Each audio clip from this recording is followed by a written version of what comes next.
Welcome for those of you who just walked in. Today I'm going to talk a little bit about extraordinary teens. Did you know that there was a time in history where there was no such thing as the word teenager? No such thing. If you look through the Bible, you won't find that word teenager anywhere. The word teenager has been around for less than 70 years. The first use of the word teenager was in 1941.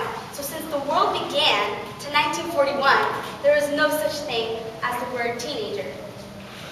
So I'm guessing that teenagers back then were nothing like teenagers now.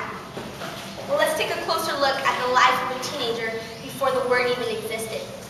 David at a young age of 17 was not going to stand back while a Philistine insulted his people and made fun of God. He might not have had the strength or the skills to fight a 10-foot giant, but he wasn't going to back down and let his God be put down. Because of his courage to stand up, God gave him the strength to defeat Goliath. Timothy at a young age was shy and timid and had a weak stomach. But Paul saw what God saw in him and gave him the biggest task, to pastor a church in Ephesus. Not only did Timothy impact that church at that time, his impact is still felt today in our churches. These two kids were given increasingly amounts of responsibility at early ages. And not only did they not give up, they accomplished what they set themselves up for. The question is, what has changed? Why is it that those young adults of the past were able to do hard things at early ages that many of us today can't do? That many of today's 25 to 30-year-olds can't do? The answer is this. We are living by the world's low expectations and not God's expectations. Back then, teenagers were given high expectations. Today, our culture's expectations have sunk so low that when they think of teenagers, we're always associated with drugs, alcohol, sex. We're thought of as always going with the flow, taking the easy way out. We're immature, obsessed with video games, always on MySpace. And most of the time, they don't expect anything from us.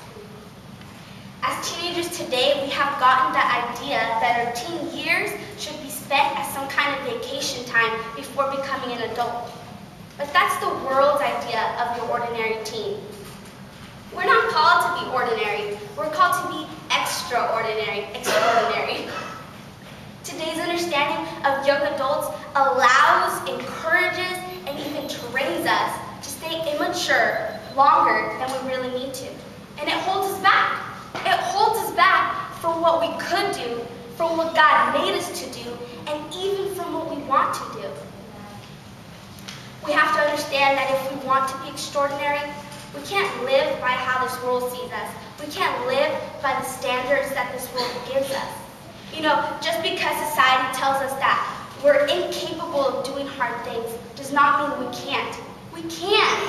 We just have to look past that and look onto something greater, which is God. Because God does not hold standards for each age group. He does not say, because you're 16, you can't, change people's lives. You can't do hard things. You can't challenge yourself. No, God does not say that. In fact, God has the highest expectations for everyone, regardless your age. Remember the young pastor Timothy.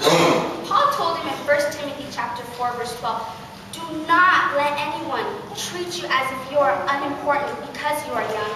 Instead, be an example to the believers with your words, your actions, your love, and your faith in your pure life. Today, I want to encourage us to go beyond the world's ordinary teenager. I want you to choose to go beyond what seems easy by reaching for what seems impossible. Be amazing. Do the incredible. Be extraordinary.